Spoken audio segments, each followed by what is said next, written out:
आदाब, नमस्कार। आप देख रहे हैं INN चैनल। मैं हूं शेख अहमद अली। इस न्यूज़ बुलेटिन में आइए नज़र डालते हैं दिन भर की बड़ी खबरों पर। अजीम तर बल्दिया हैदराबाद के जनरल बॉडी का पहला इजलास मुनक्किद हुआ। 11 फरवरी को तश्कील दी गई बॉडी के पहले इजलास को वर्चुअल तरीके से मुनक्किद किया गया।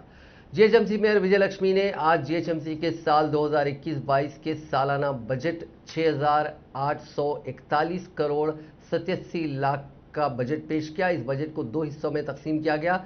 जीएचएमसी का बजट 5,600 करोड़ रुपए का है, जबकि डबल बेडरूम मकानात के लिए 1,241 करोड़ रुपए का बजट पेश किया गया। जीएचएमसी की आमदनी 3,571 करोड़ रुपए है, जबकि सरमाया रिसेप्शनिस्ट है, जबकि जीएचएमसी का खर्च 2,414 करोड़ रुपए और सरमाया खर्च 3,186 करोड़ रुपए है। 1 जुलाई से 10 दिनों तक पटना प्रगति प्रोग्राम के लिए 936 करोड़ रुपए खर्च किए जाएंगे। मेयर ने कहा कि वार्ड्स की सतह पर यह प्रोग्राम मुनक्किद किया जाएगा। सफाई, कचरा, तामीराती मलबे की सफाई, शजरकारी, मच्छरों की अफजाइश पर काबू पाने के लिए अद्वियात का छिड़काव वगैरह शामिल है। बजट पर हुए मबाहिस में अरकान ने हिस्सा लिया और उनके उठाए सवाल पर बल्दिया कमिश्नर और फाइनेंस शोबे के एडिशनल कमिश्नर के जवाबात के बाद बजट को मंजूरी दी गई। तेलंगाना पीसीसी के नामजद सदर रेवंत रेड्डी एमपी ने कहा है कि उन्हें तेलंगाना पीसीसी का सदर बनाए जाने का ऐलान होने के साथ ही चीफ मिनिस्टर चंद्रशेखर राव ने प्रगति भवन के दरवाजे अपोजिशन जमातों के लिए खोल दिए हैं। उन्होंने कहा कि चीफ मिनिस्टर चंद्रशेखर राव उनसे खाइफ हैं। उन्होंने कहा कि तेलंगाना की तश्कील से समाज को जो फायदा होना था वो 7 साल बाद भी नहीं हो सका। सिर्फ चंद्रशेखर राव खानदान इससे मुस्तफीद हुआ। रेवंत रेड्डी ने कहा कि फिलवक्त चंद्रशेखर राव के हाथों तेलंगाना समाज गुलाम बनकर है। तेलंगाना के समाज को केसीआर से वो बहुत जल्द निजात दिलाएंगे। उन्होंने कहा कि पीसीसी का ओहदा उनके लिए अवामी मसाइल पर जद्दोजहद करने का एक अच्छा मौका है। रेवंत रेड्डी ने कहा कि टीआरएस हुकूमत ने अवामी मुंतखबा नुमाइंदों के इख्तियारात खत्म कर दिए हैं। साल 1994 से 2004 तक तेलुगु देशम दौरे हुकूमत में और 2004 से 2014 तक कांग्रेस दौरे हुकूमत में मजाली से मकामी इदारों के मुंतखबा नुमाइंदों की काफ़ी इज्जत थी और हुकूमत उनका काफ़ी एहतराम करती थी। लेकिन तेलंगाना की तश्कील के बाद केसीआर हुकूमत ने मजाली से मकामी इदारों के मुंतखबा नुमाइंदों के इख्तियारात खत्म कर दिए हैं। ఎన్నికలు అయిపోయినాయి, వరదలు కొట్టుకోపో, బురదలు మునిగిపో, పేదలకు మాత్రం సాయం చేయొద్దన్న ఆలోచన కేసీఆర్ కేటీఆర్ యొక్క దుర్మార్గపు ఆలోచనకు ప్రతీక. మేము అద్భుతాలు చేస్తాం, భాగ్యలక్ష్మి టెంపుల్ మీద ఒట్టేసినాం, నెత్తికి తలపాగలు కట్టుకున్నాం అని కొంతమంది పగటి వేషగాళ్ళు మీరు చూసినారు హైదరాబాద్లో. ఇవాళ మళ్ళీ వాళ్ళు ఎన్నికయ్యి పగటి వేషగాళ్ళు ఎక్కడ పోయినారు? ఒక్క సమస్య మీద నాన్న కొట్లాడినరా? భాగ్యనగరాన్ని దగ్గరకు పోయి ప్రమాణం చేసి వచ్చిన ఈ పగటి వేషగాళ్ళు 47 సీట్లు ఇచ్చిండ్రు. హైదరాబాద్ ప్రజలు మీరు కల్పించిన భ్రమలకు, మీరు చెప్పిన అబద్ధాలకు, ఒక ఆయన లారీ పోతే లారీ ఇస్తాడు, స్కూటర్ పోతే స్కూటర్ ఇస్తాడు, బండి పోతే బండి ఇస్తాడు. బండి పోయిండు, గుండు పోయిండు, రోడ్లేడు. ఎన్నికల తర్వాత ఒక్కడైనా వచ్చిన 47 మంది కార్పొరేటర్లు ఉంటే యుద్ధం చేయొచ్చు ప్రభుత్వం మీద, ఈ సమస్యల మీద యుద్ధం. గంట సేపు అట్లట్లా తిరిగి వచ్చి మనం చాలా సందర్భాలలో చూస్తుంటాం టీవీలలో షోలు। रियासत में अनकरीब ज़रई व गैर ज़रई अराजियात के अलावा जायदादों की कदर में इजाफा होने वाला है। इस सिलसिले में रिवर्स मोबिलाइजेशन का जायजा लेने वाली काबीनी सब कमेटी ने हुकूमत को सिफारिश की है कि वो रियासत में ज़रई और गैर ज़रई अराजियात और जायदादों की कदर यानी वैल्यूएशन में इजाफा करे। वज़ीर फाइनेंस टी हरीश राव की क़यादत में तश्कील करदा काबीनी सब कमेटी का आज इजलास मुनक्किद हुआ। इस इजलास में सब कमेटी के अराकीन तारक रामाराव, वी प्रशांत रेड्डी जो रियासती वज़रा है, chief secretary Somesh Kumar, stamps and registration के आईजी शेषाद्री और मुख्तलिफ महकमों के सरबराह मौजूद थे। काबीनी सब कमेटी ने हुकूमत की आमदनी में इजाफे के मौक़ों का जायजा लेते हुए अवाम पर जायद बोझायद किए बगैर रियासत में अराजियात और जायदादों की कदर में इजाफे का जायजा लिया। क़ब्ल भी इस कमेटी ने इस सिलसिले में इजलास मुनक्किद किए थे। आज का इजलास जुबली हिल्स के मर्री चन्ना Reddy human resources development centre में मुनक्किद हुआ। सब कमेटी ने रियासत में अराजियात की कदर पर नज़रसानी करने की मुख्तलिफ गुंजाइश का आला अहदेदारों के साथ जायजा लिया। इस मौके पर अहदेदारों ने काबीनी सब कमेटी को बताया कि रियासत की तश्कील के बाद से लेकर अब तक तेलंगाना में बड़े पैमाने पर तरक्याती काम अंजाम दिए जा रहे हैं। इसके अलावा हुकूमत की जानिब से अवामी बहबूद के काम भी अंजाम दिए जा रहे हैं, जिसके नतीजे में रियासत में अराजियात की कदर यानी वैल्यू में उनकी कीमत में काफ़ी इजाफा हुआ। आबपाशी प्रोजेक्ट्स की तामीर और दीगर ज़रई सरगर्मियों के नतीजे में दही इलाकों की ज़रई अराजियात की कद्र में भी कई गुना इजाफा हुआ। ओहदेदारों ने बताया कि तेलंगाना की तश्कील के बाद से लेकर अब तक अराजियात की कद्र में काफ़ी इजाफा हुआ, लेकिन गुज़िश्ता 8 साल से रजिस्ट्रेशन की वैल्यू में किसी किस्म का इजाफा नहीं किया गया। हुकूमत के तयन करदा कद्र से ज़ायद कीमत पर अराजियात और जायदादों की फ़रोख्त हो रही है और ज़्यादातर लोग हुकूमत की मुकर्रर करदा सरकारी कद्र के मुताबिक ही अराजियात और जायदादों का रजिस्ट्रेशन करवा रहे हैं। ओहदेदारों ने बताया कि कानून के मुताबिक हुकूमत को वक्तन फ़ौक़तन अराजियात और जायदादों की कद्र का जायज़ा लेने की ज़रूरत है। इसी कानून के तहत अब तक आंध्र प्रदेश हुकूमत ने 8 साल में 7 मरतबा अराजियात की वैल्यूएशन पर नज़रसानी की और रजिस्ट्रेशन फीस में 11% का इजाफा किया। ओहदेदारों ने काबीनी सब कमेटी को बताया कि पड़ोसी रियासत तमिलनाडु में 7.5% और महाराष्ट्र में 7% रजिस्ट्रेशन फीस मुकर्रर की गई है। हुकूमत को रजिस्ट्रेशन की आमदनी सबसे ज़्यादा हैदराबाद और HMDA से होती है। इन मकामात की अराजियात और जायदादों की कद्र में इजाफे का काबीनी सब कमेटी ने तफसीली जायजा लिया। सुप्रीम कोर्ट ने तेलंगाना जेनको और ट्रांसको को तहरीर अदालत की नोटिस जारी की है। यह नोटिस महकमे बरकी के मुलाजिमीन की तकसीम के मामले में क़ब्ल जारी करदा अहकाम पर अमल न करने की पादाश में जारी की गई। बताया गया कि सुप्रीम कोर्ट ने दोनों रियासतों तेलंगाना और आंध्र प्रदेश में महकमे बरकी के 1150 मुलाजिमीन की 50% के हिसाब से तकसीम अमल में लाई थी, जिनमें 84 मुलाजमीन को तेलंगाना के महकमे बरकी में ड्यूटी पर रुजू करने से इनकार कर दिया, जिस पर मज़कूरा 84 मुलाजमीन सुप्रीम कोर्ट से दोबारा रुजू हुए। सुप्रीम कोर्ट ने इस सिलसिले में तहरीर अदालत के तहत जेनको व ट्रांसको के चेयरमैन और मैनेजिंग डायरेक्टर प्रभाकर के अलावा SPDCL के चेयरमैन और मैनेजिंग डायरेक्टर रघुराम रेड्डी को नोटिस जारी करते हुए इस केस की समाअत 16 जुलाई तक मुलतवी कर दी। वज़ीर दाखिला महमूद अली और कांग्रेस के सीनियर कायद मोहम्मद अली शब्बीर के बीच सेक्रेटेरिएट की शहीद करदा 2 मसाजिद को लेकर लफ्जी जंग चल रही है। शब्बीर अली का एक वीडियो आज सोशल मीडिया पर वायरल हो रहा है, जिसमें उन्होंने वज़ीर दाखिला को मशवरा दिया कि वो सिर्फ वज़ीर आला चंद्रशेखर राव को खुश करने के लिए सेक्रेटेरिएट की मसाजिद की दोबारा तामीर पर झूठे बयानात ना दें और अपनी आखिरत खराब ना करें। उन्होंने कहा कि सेक्रेटेरिएट की दोनों मसाजिद को रियासती हुकूमत ने नाजायज़ तौर पर शहीद किया और उनकी फौरी दोबारा तामीर होनी चाहिए। इस वीडियो के जवाब में महमूद अली ने भी एक वीडियो जारी करते हुए शब्बीर अली पर शख्सी रिमार्क्स किए और कहा कि रियासती हुकूमत सेक्रेटेरिएट की दोनों मसाजिद की दोबारा तामीर के वादे को ज़रूर पूरा करेगी। मिलकर दशहरा भी चल गया। उसके बाद हालिया में हमारे महमूद भाई ने 3 दफा बार बार मुसलमानों को धोखा देते हुए झूठ पे झूठ बोलते हुए आ रहे हैं कि अब आखिरी हफ्ते के अंदर हम चीफ मिनिस्टर ने मान लिया है, संगे बुनियाद रखेंगे। लेकिन अब मालूम हो रहा है कि चीफ मिनिस्टर साहब ने डांट डपट कर कहे कि भाई हम एक कैसा मंदिर भी टूटी है तो 2 और चर्च के साथ रखेंगे, हम अभी नहीं रखने वाले हैं। तो मैं ये कहना चाह रहा हूं कि महमूद भाई, हम सबको भी मरना है। आखिरत बहुत बड़ी चीज है। ये टेम्परवरी दुनिया में हम जैसा रेलवे स्टेशन के अंदर ट्रेन के इंतजार में करते हैं, दुनिया भी ट्रेन के रेलवे स्टेशन है। ये थोड़े दिन है हमारा। आप इतने झूठ बोल रहे हैं अल्लाह के वास्ते। अल्लाह के घर के लिए, आपकी मामूली सी मिनिस्ट्री की कुर्सी को बचाने के लिए आप बार बार मस्जिद को बोल रहे हम बना दिए, माशाल्लाह हमारा सीएम बना रहे, हमारा सीएम बना रहे, सेकुलर सीएम है, गांधी सीएम है, इस तरीके से कहे। तो जैसा मौलाना जाफर पाशा आलिमुद्दीन ने कहा था कि भाई तुम बार बार कलमा पढ़ो, मगर कलमे के बजाय ये क्या है, सीएम करे, सीएम बोले, कहां है? मैं आपसे मुतालबा कर रहा हूं, हुकूमत से कर रहा हूं कि ये बनी बनाई मेरे दौर की कांग्रेस के दौर में मैं और राशिद रेड्डी साहब हम लोगों ने उसका संग बुनियाद रखा और मैं संग बुनियाद में भी हूं, इफ्तिताह में भी हूं। मैं ये कह रहा हूं कि भाई जब कोई चीज टूटी है बोल रहे आप, उसको रिनोवेट कर दो, रिपेयर कर दो, उसके बाद उसका इफ्तिताह करो, तामीर नो बोल के बोलिए, लेकिन उसका संगे बुनियाद की जरूरत नहीं है। आप रॉन्ग कॉन्सेप्ट में लग जा रहे हैं कि संगे बुनियाद किस चीज का होता, नई चीज का होता। वहां तुम तोड़ने के बाद फिर उसको कैसे संगे बुनियाद रखते तुम? ये गलत रिवायत हो जाती। इसीलिए मैं कह रहा हूं कि आप काम शुरू करा दो और नमाज का इंतजाम कर दो। वो जगह कहां है वो बताओ, मगर अल्लाह के वास्ते झूठ मत बोलो। चीफ मिनिस्टर से पक्का मालूमात करने के बाद ही आप बोलो। लेकिन अल्लाह के घर के लिए आप हंसी मजाक के साथ डेट देते जा रहे, तारीख पे तारीख, और वो तारीख मिलकर दशहरा भी चल गया।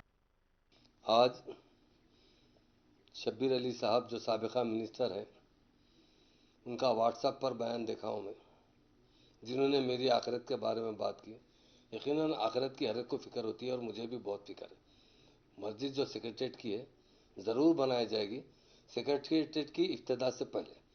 यकीनन मैं भी यही चाहता हूँ कि जल्द से जल्द उसका काम शुरू हो, उसके लिए मैं भी कोशिश कर रहा हूँ। मगर एक वायदा करता हूँ, सेक्रेटरीट का इफ्तिदा से पहले सीएम साहब का भी ऐलान है और हुकूमत की भी यही मर्जी है कि जहाँ तक हो सके 100% मस्जिद का इफ्तिदा करें, मंदिर का इफ्तिदा करें और चर्च का। ये वायदा है, ज़रूर बनेगा। अगर वाकई सेक्रेटरीट में मस्जिद नहीं बनेगी तो मेरी आखिरत ज़रूर ख़राब हो सकती है, मगर मैं वादा करता हूँ कि सेक्रेटरीट के इफ्तिदा से पहले अच्छी शानदार मस्जिद बनाई जाएगी।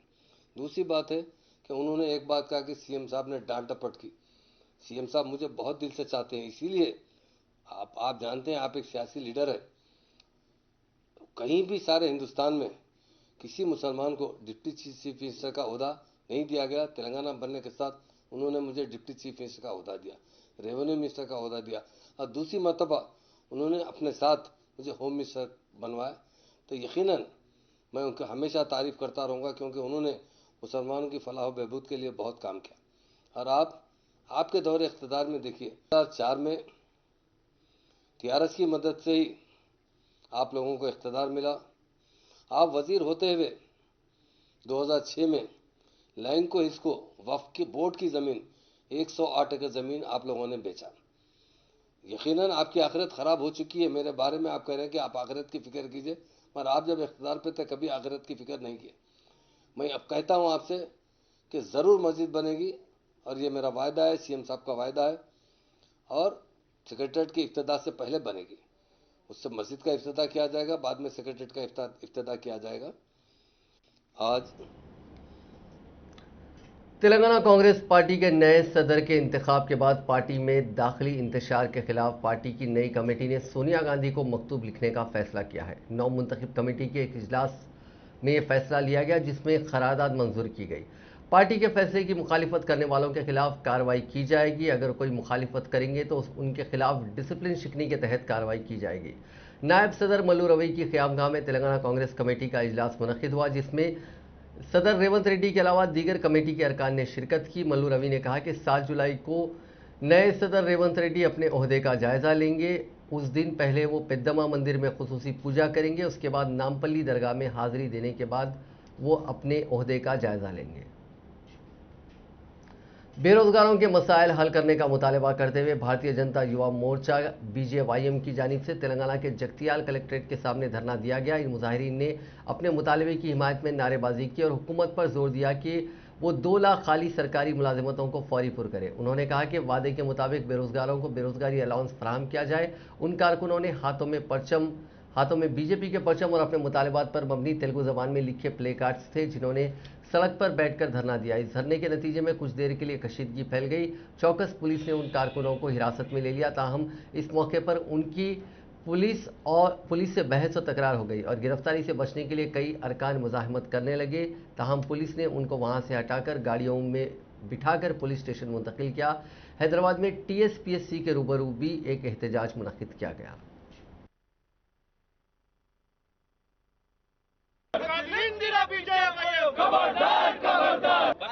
రాష్ట్రంలో ఖాళీగా ఉన్న 2 లక్షల ఉద్యోగాలను వెంటనే ఉద్యోగులకు నిరుద్యోగ వృత్తి వెంటనే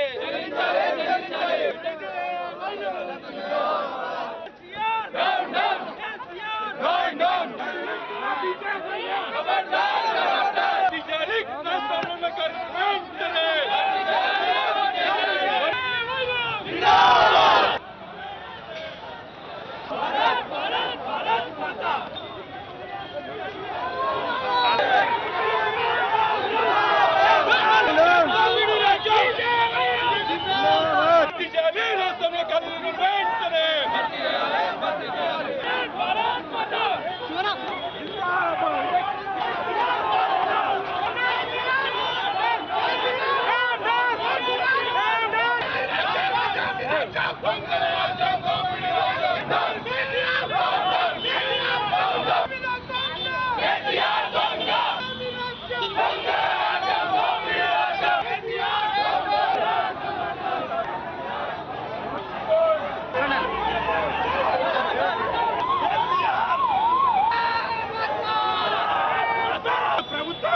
నిరుద్యోగులందరినీ మోసం చేస్తుంది. ఈరోజు ఒక్క ఉద్యోగ నోటిఫికేషన్ లేదు.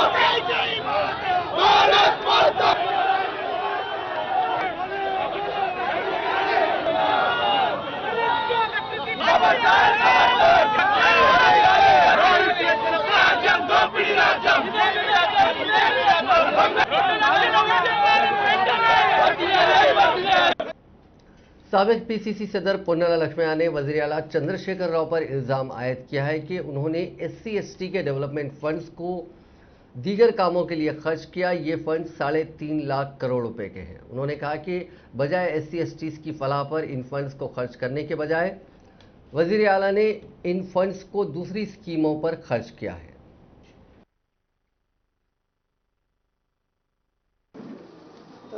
एक्ट में क्या क्या है, एक्ट को अमेंड करें उसमें क्या है, नौकरियों में क्या है, ये सब बताना पड़ेगा। ये कॉन्स्टिट्यूंसी को 100 लोगों को 10-10 लाख बोले तो ठीक बात है, अच्छा बात है, good news. Not that 2 bedrooms is not a good news, 3 acres is not a good news, they are all good news. So उसके बारे में बाद में बात करते हैं। 2013 में 2013 में यूनाइटेड आंध्रा में एक एक्ट बनाए, क्या है, ST/ST सब प्लान एक्ट। उसमें क्या था, according to percentage of the population the entire budget of the state has to be allotted spent for the development and empowerment of the SCs and STs। आज ये 7 साल में एवरेज 2 करोड़ का budget है तेलंगाना का। तेलंगाना जब फॉर्म हो गए वो सरप्लस स्टेट है और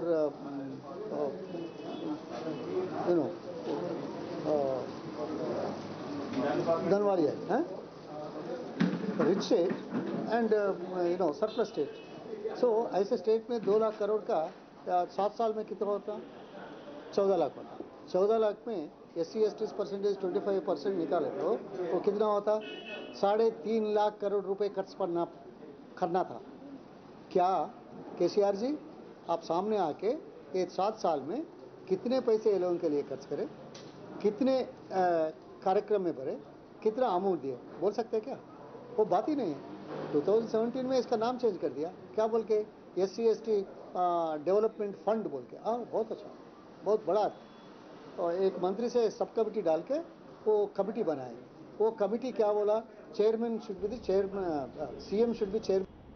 तेलंगाना बीजेपी के लीडर रविंदर नायक ने कहा है कि तेलंगाना के गिरिजनों के साथ नाइंसाफी हो रही है। मीडिया से बात करते हुए उन्होंने कहा कि गिरिजनों के हकूक का तहफ़्फ़ुज़ करना रियासती गवर्नर की जिम्मेदारी है। उन्होंने इल्ज़ाम लगाया कि गवर्नर को भी वज़ीर आला चंद्रशेखर राव गुमराह कर रहे हैं। वज़ीर आला गिरिजनों को मुख्तस करदा फंड्स दीगर ज़रूरियात के लिए इस्तेमाल कर रहे हैं। उन्होंने कहा कि गवर्नर हर साल गिरिजनों के हालात पर सदर जमहूरिया और मरकज़ी वज़ीर दाखिला को रिपोर्ट रवाना करना होता है। उन्होंने कहा कि मरकज़ की तरह रियासत में गिरिजनों के लिए अलहदा कॉरपोरेशन होना चाहिए। ప్రజలు చూస్తున్నారు। అదే రకంగా డబుల్ బెడ్రూమ్ ఇళ్ల విషయంలో, అదే రకంగా గిరిజన పాఠశాలలు ఉండే గిరిజన తాండాల్లో దాదాపుగా ఒక 4000 పాఠశాలలు కూడా మూసివేయడం జరిగింది। అదే రకంగా గిరిజనులకు ఉన్నటువంటి స్కీమ్స్, చాలా స్కీమ్స్ ఉన్నాయి। Telangana state council for higher education ने आज अंडर ग्रेजुएट कोर्सेज में सिंगल विंडो दोस्त एप्लीकेशन के जरिए ऑनलाइन एडमिशन्स के शेड्यूल को जारी कर दिया है। दोस्त एप्लीकेशन के जरिए तुलबा उस्मानिया, काकतिया, तेलंगाना, पालमूरू, महात्मा गांधी और सतवाहना यूनिवर्सिटीज़ में दाखिले के लिए एप्लीकेशन दे सकते हैं। ये प्रोसेस बहुत आसान है। उम्मीदवारों को इंटरमीडिएट हॉल टिकट नंबर के जरिए उनका रजिस्ट्रेशन कर सकते हैं और फिर स्टेट यूनिवर्सिटीज़ के BA, BCom, BSc, BBA, BCA, BBM, BSW वगैरह कोर्सेज में दाखिले के लिए ऑनलाइन अप्लाई कर सकते हैं। पहला मरहला पहले मरहले का रजिस्ट्रेशन 1 से 15 जुलाई के दरमियान होगा।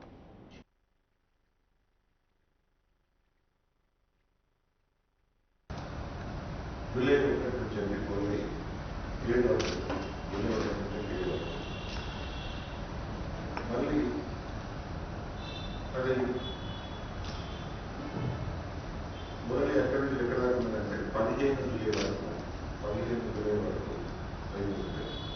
తర్వాత వెబ్ ఆప్షన్స్ కూడా మేము సమాధానం ఇవ్వడం జరిగింది. ప్యారల్గా 3 జూలై నుంచి వాళ్ళ వెబ్ ఆప్షన్స్ కూడా వాళ్ళ ఆప్షన్స్ ఎక్స్చేంజ్ చేసుకునే అవకాశం ఇవ్వడం జరిగింది. మేము విడుదల చేస్తున్నాము. మన తెలంగాణ రాష్ట్రంలో దోస్ట్ అంటే డిగ్రీ ఆన్లైన్ సర్వీసెస్ తెలంగాణ ఒక చాలా ట్రాన్స్ఫార్మేటివ్ చేంజ్ మన హైయర్ ఎడ్యుకేషన్ సిస్టంలో వచ్చింది. చాలా రాష్ట్రాలు కూడా ఈ యొక్క దోస్ట్ ప్లాట్ఫామ్స్కి స్టడీ చేయడానికి మన రాష్ట్రంలో వచ్చి వాళ్ళు కూడా ఈ సిస్టమ్ వాళ్ళ రాష్ట్రాల్లో రెప్లికేట్ చేయడానికి ముందుకు వచ్చారు.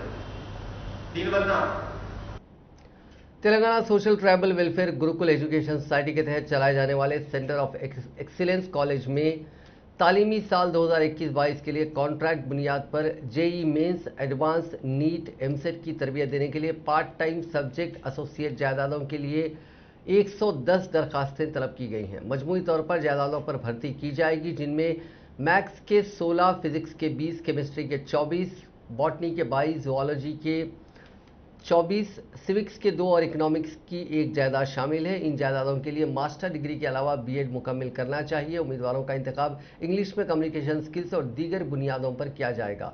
इन जायदादों पर इंतखाब के लिए इम्तिहान मुनक्किद होगा, जिसमें 100 मार्क्स होंगे। 50 निशानात स्क्रीनिंग टेस्ट, 25 निशानात डेमो और 25 निशानात इंटरव्यू के होंगे। स्क्रीनिंग टेस्ट में उम्मीदवारों को मास्टर डिग्री के मेन सब्जेक्ट से सवालात पूछे जाएंगे। इस इम्तिहान में नेगेटिव मार्क्स भी होंगे। इन जायदादों के लिए ऑनलाइन तरीक़ेकार पर 1 जुलाई तक दरखास्तें दाखिल कर सकते हैं। 10 जुलाई को इम्तिहान होगा और 18 जुलाई को डेमो इंटरव्यू लिया जाएगा। मुंतखब उम्मीदवारों को माहाना 25,000 रुपये तनख्वाह दी जाएगी। मज़ीद तफसीलात वेबसाइट tgtw.gurukulam.telangana.gov.in से हासिल की जा सकती हैं। तेलंगाना ओपन स्कूल सोसाइटी के 10वीं और इंटरमीडिएट के तुलबा जो जारिया साल जुलाई में होने वाले इम्तिहानात में शिरकत के लिए अहल थे, उन्हें कामयाब करार दिया गया। उनको हर मजमून में कामयाबी के लिए दरकार 35 निशानात हासिल होंगे। रियासती हुकूमत ने मंगल को इस सिलसिले में अहकाम जारी किए हैं। ये अहकाम जारिया साल के लिए कोविड वबा के पेश नज़र होंगे। इस फैसले से 10वीं जमात के तकरीबन 63,581 और इंटरमीडिएट के 47,392 तुलबा को फ़ायदा पहुंचेगा। क़ब्ल अज़ रियासती हुकूमत ने एक 7 रुकनी कमेटी तश्कील दी थी और इस कमेटी से जुलाई में होने वाले टॉस, एसएससी और इंटरमीडिएट के नताइज की इजराई के तरीक़ेकार के बारे में तजावीज़ तलब की गई थी। कमेटी ने बाइत्तेफ़ाक़ आरा तजवीज़ पेश की कि तमाम तुलबा को कामयाब करार दिया जाए। तेलंगाना में गुज़िश्ता 24 घंटों के दौरान कोरोना वायरस के 987 नए केसेस दर्ज हुए हैं, जिसके बाद रियासत भर में कोरोना से मुतासिर होने वालों की मजमूई तादाद 6,22,593 और अमवात 3,651 हो गई है। गुज़िश्ता रोज़ कोरोना से 7 अफराद की मौत हो गई। महकमे सेहत की जानिब से जारी करदा बुलेटिन के मुताबिक गुज़िश्ता 24 घंटों के दौरान रियासत भर में 1,21,236 कोरोना के टेस्ट किए गए थे। कई अजला में कोरोना के केसेस में काबिल लिहाज कमी हुई है। ग्रेटर हैदराबाद म्यूनसिपल कॉरपोरेशन में गुज़िश्ता रोज़ कोरोना के 130 मुस्बित केसेस दर्ज हुए। City police commissioner Anjani Kumar ने आज मीडिया को बताया कि वेस्ट जोन पुलिस ने 2 अहम केसेस के मुलजिमीन को पकड़ने में कामयाबी हासिल की। पहले मामले में जो हुमायूंनगर पुलिस स्टेशन क्राइम टीम ने 44 साला मोहम्मद इब्राहिम को गिरफ्तार करने में कामयाबी हासिल की। इब्राहिम बहुत मामलों में मुलविस रहा और 2 मरतबा पीडी एक्ट में जेल भी गया। जॉइंट सीपी की जानिब से इसे तीसरी मरतबा जेल भेजने की तैयारी की जा रही है। दूसरे केस में जिसे गरकाबी का मामला समझा जा रहा था, गोलकुंडा पुलिस स्टेशन के तहत है। इस मामले में समझा जा रहा था कि अज्जू अली इत्तेफाकी तौर पर डूब गया, लेकिन उसे मोहम्मद इरफान ने धक्का देकर पानी में गिराया था। इरफान को गिरफ्तार कर लिया गया है। और रहने वाला रेशम बाग गोलकुंडा का, बाहर से एक कार ड्राइवर का दिखाता है कि काम करने वाला है। और Chandrayangutta police station limit, Langar Houz, Golconda, Chaderghat, Asif Nagar, Chikkadpally, Rajendra Nagar, Narsingi, Kanchanbagh, इन सब पुलिस स्टेशन में उसके खिलाफ पहले केसेस हुआ है और 2 बार 2016 और 2019 में पीडी एक्ट के तहत वो जेल में भी रहा है। तो अब फिर हमारे जॉइंट सीपी के तरफ से प्रपोजल प्रिपेयर हो रहा है उसको तीसरी बार पीडी एक्ट में अंदर भेजने का। दूसरा case crime number 134/2021 of Golconda police station. ये शुरू में लोगों को लग रहा था कि ये एक्सीडेंटल ड्राउनिंग का केस है, लेकिन हमारे वेस्ट जोन के ऑफिसर्स को थोड़ा डाउट शुरू से था कि ये कुछ इसमें सस्पिशियस है और उस डाउट को, उस लीड को जब ये लोग फॉलो किए तो पता चला कि ये बिल्कुल मर्डर केस है जिसमें कि डिसीज्ड अज्जू अली और अक्यूज्ड मोहम्मद इरफान दोनों ऑटो ड्राइवर्स हैं और दोनों पुराने दोस्त हैं। दोनों के बीच में कुछ इश्यूज को लेके डिफरेंस ऑफ ओपिनियन रहा, श्योरिटी बनने के लिए, और कुछ विमेन का इशू भी था जिसके तहत उस दिन ये एक्चुअली धक्का देकर उसको पानी में गिरा दिया। तो इस पूरे केस में, इस पूरे ऑपरेशंस में हमारे जो ऑफिसर्स अच्छा काम किए हैं, Chandrashekar Reddy SHO, Mattam Raju additional inspector, J Mahendra Reddy SI Golconda police station और ACP Asif Nagar Shiv Maruti, additional DCP Iqbal Siddiqui under overall leadership of. Telangana RTC के ड्राइवर ने रानीगंज बस डिपो के सामने जहर पी लिया। उसके इलाज के दौरान अस्पताल में मौत हो गई। पुलिस के मुताबिक ST रेड्डी जो रानीगंज डिपो का ड्राइवर था, आज सुबह डिपो पहुंचा और उसने जहर पी लिया। वो तादीबी कार्रवाई के सबब इसको गुज़िश्ता एक हफ्ते से ड्यूटी ना देने पर मायूस था। उसने अपने साथ लाई हुई जहरीली शय पी ली। उसको इलाज के लिए अस्पताल मुंतकिल किया गया, जहां उसकी मौत हो गई। रेड्डी के रिश्तेदारों ने इतला पर बस स्टेशन पहुंचकर यूनियन के कायदीन के साथ इंतजामिया से बातचीत की। उन्होंने इल्जाम लगाया कि इस माह के अवाइल से ही रेड्डी को ड्यूटी नहीं अलॉट की जा रही थी। पुलिस ने इस सिलसिले में एक मामला दर्ज करके जांच शुरू कर दी है।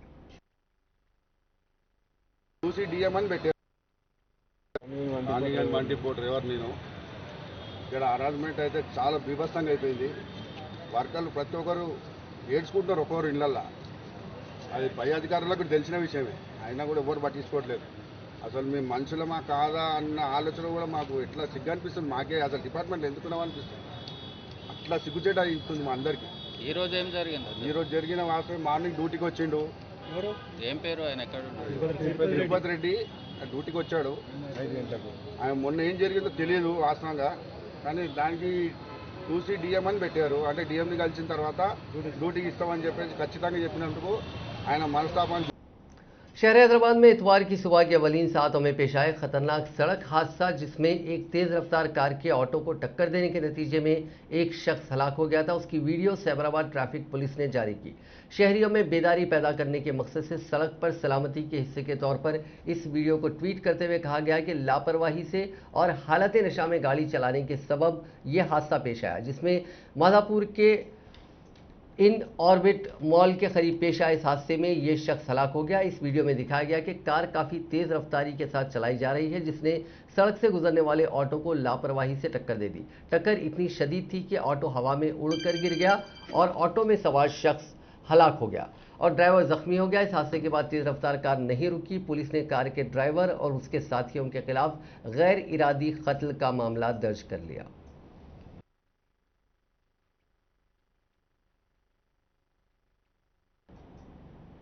नाजरीन, इस न्यूज़ बुलेटिन में बस इतना ही। देखते रहिए आनंद चैनल।